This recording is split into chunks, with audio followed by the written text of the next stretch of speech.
ครับสวัสดีครับพี่สุทนสวัสดีครับผมสวัสดีครับผมพี่สุทนเป็นคนเฝ้ากระท่อมสูงหลวงปู่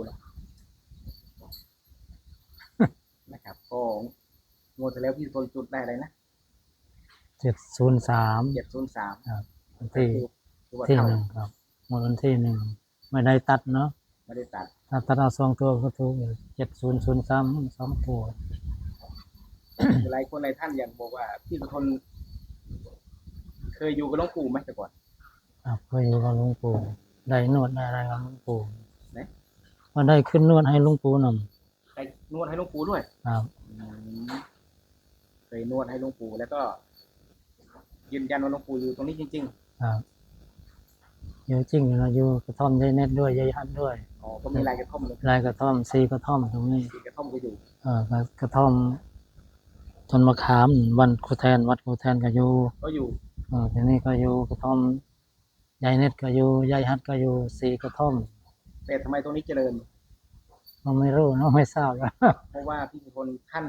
ศรัทธาหลวงปู่แล้วปฏิบัติตามหลวงปู่ครับตั้งแต่หลวงปู่ละสังขารพี่สุทนก็อยู่ครับดูแลหลวงปู่ตลอดเห็นว่าถวายกาแฟทุกวันเลยครับถวายอันนี้นะโอวัลตินโอ้วันตินตื่นเช้าโอวัลตินทุกวันตั้งแต่หลวงปู่จากไปก็ถวายตลอดเลยครับ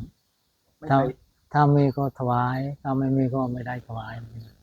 ตามมีตามเกิดครับทำไม่ตามเกิดมันว่าทุกวันก็ไม่เห็นว่าพี่สุทนก็คิดถึงหลวงปู่เหมือนกันก็คิดถึงอยู่เอาหลวงพี่สุทนลองเล่าไปฟังเคยดู YouTube ว่าหลวงปู่เข้าร่างคนโน้นคนนี้ใช่ไหมเคยไหมหลวงปู่เคยเข้าร่างเคใช่ไหมยเข้าอยู่ร่างคนลูกไปรษณีย์ใหญ่เล็กเขาเคยเข้าอยู่เขามานอนตรงนี้อ๋อ2 วัน 3 วันเห็นบอกเขาทำอันนี้ไว้ทำพญานาคเขียนในผ้าสีขาวนะ อันนั้นเป็นหลวงปู่จริงๆไหมจริงๆว่าก็พูดมันหลวงปู่เนาะพูดพูดเหมืน้อยอนหลวงปู่พูดน้อยไม่ได้พูดมากไม่ได้ลงมาก็วูว่านี่คนลงมากันนิ่งอย่างงี้นะนิ่งถ้าหลวงปู่ลงมาหน้าตาจะเป็นไงนิ่งนิ่งครับไม่พูดไม่พูดก็ห้ามนิ่งพูดเยอะไม่ใช่หลวงปู่ ไม่ใช่หรอกมั่นใจ100%เพราะว่าหลวงปู่เคยพูดกูมือนะพูดพอเยิ่งนะยื่งนะอ่ายื่งฉันถ้าเป็นภาษาไทยน่าจะเป็นฉันนะอ่ายื่งโนอยู่สเรโอเยิ่งละอ่าถ้านี่ก็ผมว่ามันไม่รู้หรอกภาษาไทยก็ว่าภาษาไทยยื่งน่าจะเป็นอ่าฉันอ่าอันนั้นให้ฉันด้วยเป็นคำสุภาพสุแต่กูภาพมึงไม่มีเลยไม่มีหรอกไม่มีเลยไม่มี ถ้าอาจารย์คนไหนที่ว่าเข้าแล้วกูมึงเลยไม่ใช่เลยไม่ใช่หรอกมั่นใจ100%มั่นใจเลยว่าบ่เยิงกับผมนี่ใช่อยู่กับพูดน้อยหลวงปู่เนาะพูดน้อยเราไม่พูดมากหรอกพูดน้อยไม่พูดมากอันนี้คือหลวงปู่คือต้องคนที่อยู่กับหลวงปู่จริงๆและเป็นไปได้ไหมหลวงปู่จะเข้าร่างสเปซสปะมีไหมไม่มีหรอกมีอยู่มีนุ่นคนในบอสีคอยเขามาลงแล้วครับเออก็ว่าดันที่นะมันสั้นยังไงก็ไม่รู้หรอกพูดก็พูดดังพูดก็พูดเขาพูดไทยเขาได้พูดคอมเมนต์มันยีนางบ้านลมดอกจะเป็นพูดไทยครับแต่อาจจะใช้หลวงปู่ไม่ใช่ก็ได้อืมผมไม่รู้เนาะเพราะว่าใช้วิจารณญาณในการรับชมเนาะ ครับให้FCอย่าไปเชื่อเยอะเพราะนี้กระแสหลวงปู่เห็นพี่ทนเห็นเยอะไหมว่าหลวงปู่เข้าคนโน้นทีคนนี้ทีรู้สึกยังไงอืมเคยเห็นเขายายฮัดแหละยายฮัดกันนิ่งเหมือนกัน นี่เหมือนกันพูดว่านี่หลวงปู่แท้ๆเลยยายฮัดนี่เวลาชันข้าวเนี่ยเขาให้ข้าวนี่เขาเทน้ำใส่ข้าวนี่โรยเกลือใส่เขาก็ชันอย่างนี้นะครับก็มีเหมือนที่หลวงปู่เหมือนเดิมหลวงปู่ไปชันอย่างนี้นะยายฮัดนี่น้องนั้นก็ไม่ค่อยเพิ่งไม่มีไม่มีหรอกเพราะนั้นผมไม่มั่นใจหรอกน้องนั้นซ้ำท่านแหละมั่นใจว่าหลวงปู่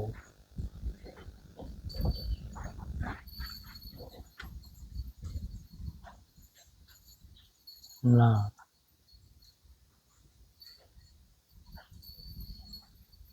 ตอนนี้พี่ต้นมีเลขชอบอย่างตอนนี้ตอนเลขก็จุดทูบเสียงทายเนาะจุดยังซื้อยังจุดแล้วนะมันให้ถึงแล้วให้เลขอะไรให้เลขอะไรบ้าง ตำรวจเลขพี่สุทนจุดทูบ2 งวดนะครับ มันได้424 424ครับทาง424พี่ต้นโชว์หน่อยFTหน่อย 424ทำไมไม่เห็นโอ้ชัด424นะครับครับ424เลขเบิ้ลเลขหาม นี่หมดที่พันมาเนี่ยยืนยันว่าจุดได้เนี่ย นี่งวดที่ผ่านมายืนยันครับ จุดได้703 703 ทำไม่ได้ตัดเนาะไม่ได้ตัดเอา2 ตัว ถ้าตัดก็เข้า เอาคันก็เต้าแล้ว7003เสียดายเนาะ นี่ก็จุดได้424ก็ตัดเอาก็ได้เนี่ยเอา244ก็ได้424ก็ได้3 ตัว 424หรือ44 244กับ442อย่างงี้นะถูกไม่ถูกเขาไม่รู้เนาะ เป็นแนวทางเนาะ เป็นแนวทาง ที่เราลองเล่าให้ฟังนิดนึงกระท่อมแต่นี้กระท่อมสูงจริงๆเนาะ ครับ กระท่อมหลวงปู่แต่ก่อนสูงมาก สูงนี่มันเขาทำนี่ มาทำ เขาเอาดินมานี่มาทมแล้วก็กระทอมมันต่ำก็เอารังคาขังโครบอีกก็มันก็ต่ำด้วย เลยตามลง มันต่ำลง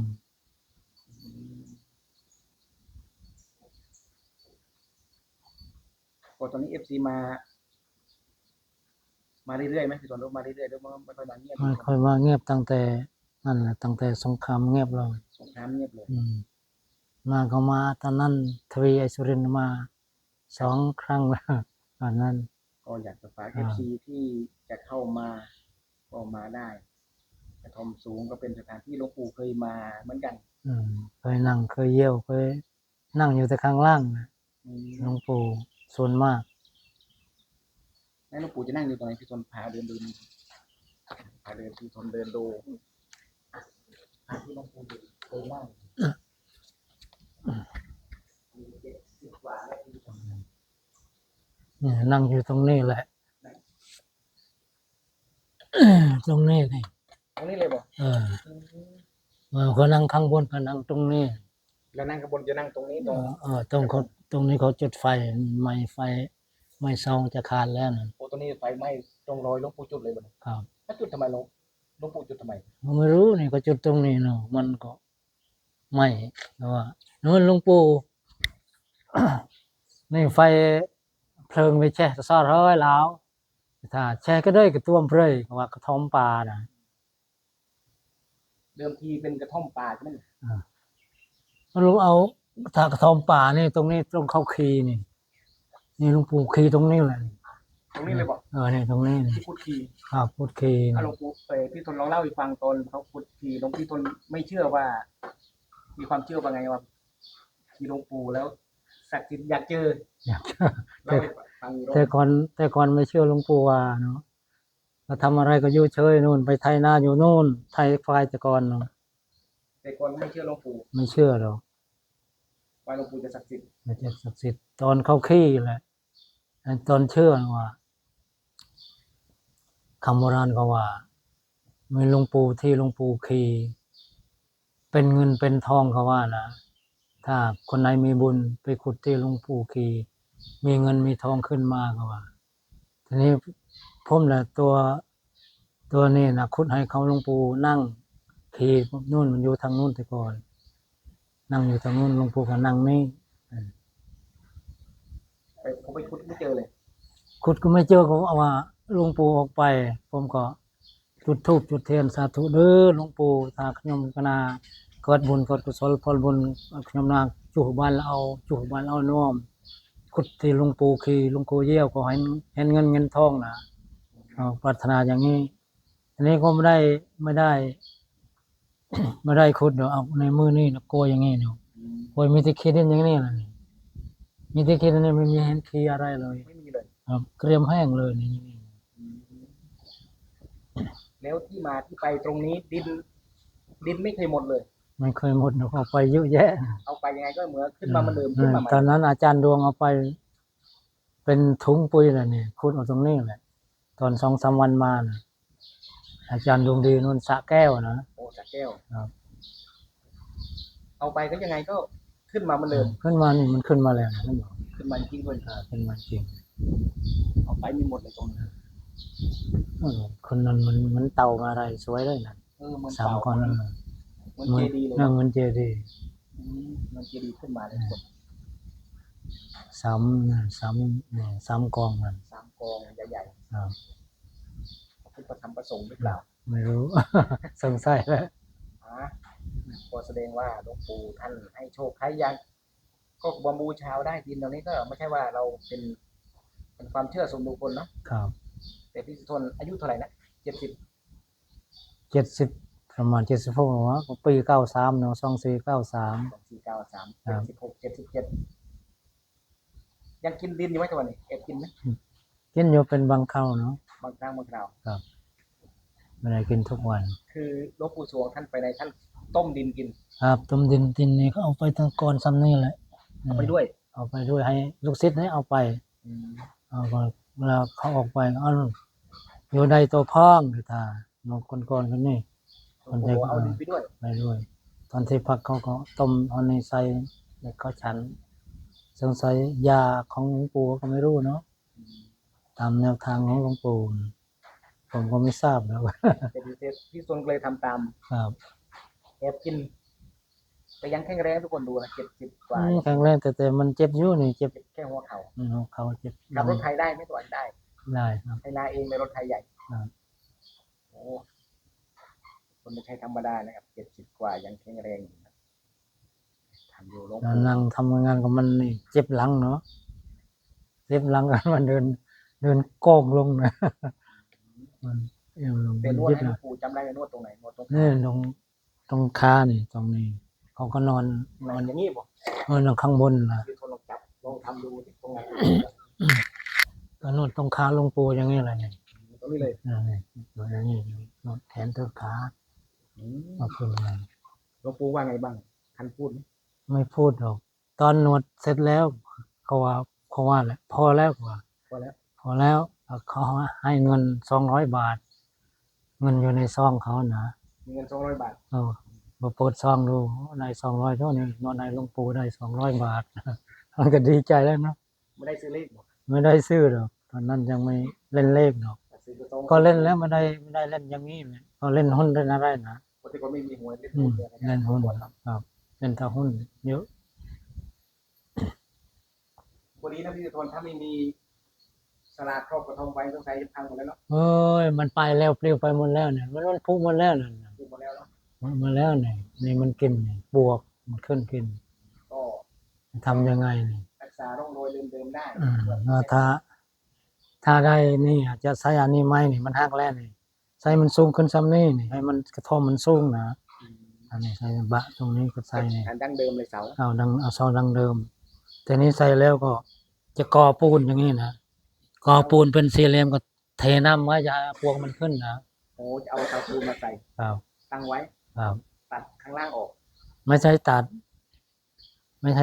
เพราะว่าไม่ให้ตัด อาจารย์ก็ว่าจะเอาเสาใส่เสาปูนไม่ได้หรอกต้องเอาอย่างนี้แหละ ถ้าทำก็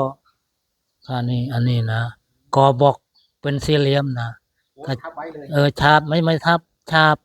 ให้มันอยู่ซ้ำนี่นะฉาบนี่ก็ในกระเทน้ำอย่าปลูกให้มันขึ้นนะเทน้ำไว้ให้ไปจ้ำเลย ให้ปูนขึ้น ครับ ถ้าทับมันก็ขึ้นเหมือนเดิม ใช่ถูกก็ดูเลขพี่ทนนิดนึงก่อนจบเดี๋ยว FC นะครับมีเลขทุกคนนะครับ ตัวเลขพี่ทน ทางเลือกเป็นแนวทาง แนวทางเท่านั้น ก็ตัดเอาก็2442ก็3ตัวก็244422อย่างนี้แหละ ครับ แล้วก็อย่าลืมซีด้วย ครับ นะครับประมาณนี้เลขพี่ทนพี่ทนมีอะไรจะฝาก FC ไหม ความเจริญด้วย FC มีแต่ความสุขความเจริญให้เจริญเรื่องก้าวหน้าเด้อมาขอให้คนเขาดูคลิปให้มันโด่งดังเป็นพันเป็นหมื่นเป็นแสนเป็นล้านคนเด้อให้มีความสุขกายสุขใจ